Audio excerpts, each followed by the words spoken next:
All right, people, listen up. This is an emergency briefing, all hands on deck. We are staring down a full-scale system meltdown, and what I'm about to show you, it's our last line of defense. Look at this. Red alerts are flashing across every single monitor. Our database is getting absolutely hammered with requests. The CPU is pegged at 100%, and I'm not kidding, we are seconds away from a catastrophic crash. So yeah, our defenses are breached, and this thing, it has a name. It's called a cache miss attack, and it's basically a nightmare scenario for any system at our scale. It's making our primary defenses completely useless. Now, think back to day 8 with me for a second. We built that super fast cache, remember? It's our first line of defense. It's supposed to sit right in front of our slow disk-based database and shield it from the flood of everyday requests. It's our shield wall. But here's the thing, our attacker is clever. They're not asking for real usernames. No, they are sending billions of queries for fake users that have never, ever existed. And for every single one of those fake requests, our cache goes, don't have it, and passes it straight through to the database. The database then has to do a full, expensive search across the entire disk looking for something that isn't there. It's a tidal wave of useless work, and it is killing us. But we have a secret weapon. It's this elegant, almost magical data structure that was designed for this exact problem. It's time to deploy our ultimate bouncer, the Bloom filter. And the key to this whole thing? Well, it connects right back to what we learned on day 22. Remember Merkle Trees? We saw just how powerful hashing is for verifying tons of data with incredible efficiency. That exact same principle, using fast, simple hashes, that's the engine that's going to power the solution. So what exactly is this thing? Okay, technically it's called a probabilistic data structure, but you know what? Forget the jargon. Just think of it as the ultimate bouncer. It stands in front of our entire system, yeah, even in front of the cache, and its only job is to answer one simple question, and to answer it with lightning speed. Hey, is this user on the list? All right, let's get into the mechanics. Let's do a visual walkthrough of how this bouncer actually works, and trust me, this is brilliant.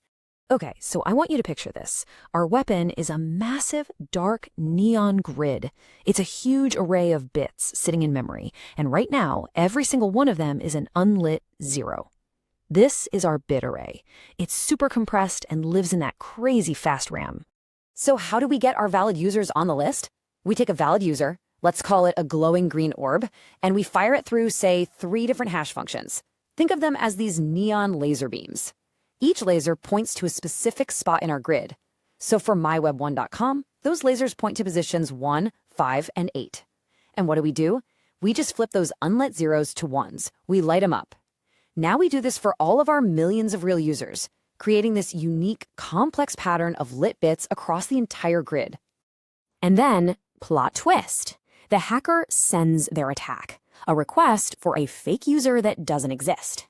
So this fake user, imagine a spiked red orb, gets run through the exact same set of hash functions, the same laser beams. The lasers point to positions 1, 6, and 9. The filter instantly checks those 3 spots. Okay, position 1, it's a 1, lit up.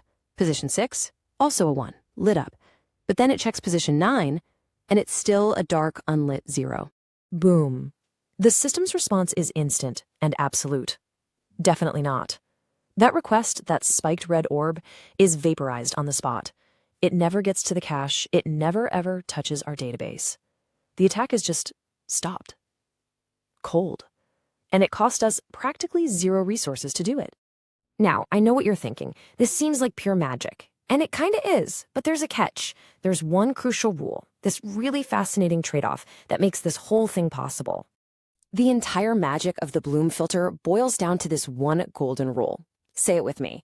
False positive matches are possible, but false negatives are not. Okay, let's break down what in the world that actually means.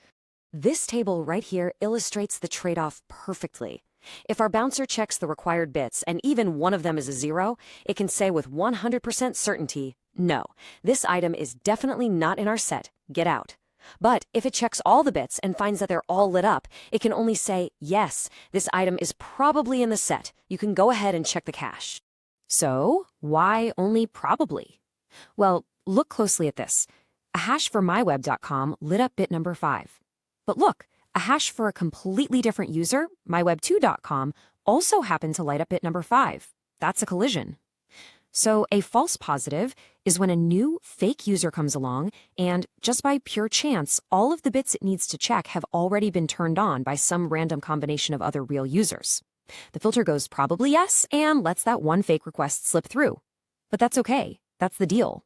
It just means a tiny fraction of invalid requests might get past the bouncer, while 99.9% of the attack is blocked instantly.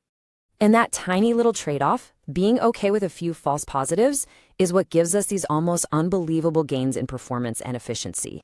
Okay, get ready, because this is the mind-blowing part. Reality check. Let's say we need to keep track of 1 billion items. Not a million, 1 billion. That could be 1 billion usernames in our database, 1 billion URLs that a search engine has already crawled, or 1 billion known malicious IP addresses. Now, if you wanted to store 1 billion usernames as plain text, you'd need terabytes of expensive memory. It's just not feasible. But a Bloom filter, it doesn't store the names themselves. It only stores the probability of their existence in that bit array. And because of that, we can check for the existence of those billion items using just a few megabytes of memory. That is a staggering, almost impossible level of compression. And here is the kicker. The crucial point, the real secret sauce, is that this insane efficiency is only possible because we are willing to accept that tiny, tunable chance of a false positive. We are consciously trading a little bit of absolute certainty for an unbelievable amount of speed and space savings. So we've done it. The bouncer is in place, the attack is neutralized. We can now block billions of these fake queries instantly. But this just raises the next question, doesn't it? For the real users, the ones that actually get through, how does our database manage to store their data on that slow hard drive so quickly? Well, tomorrow, for day 24, we are going to dive deep into the engine room of the database itself.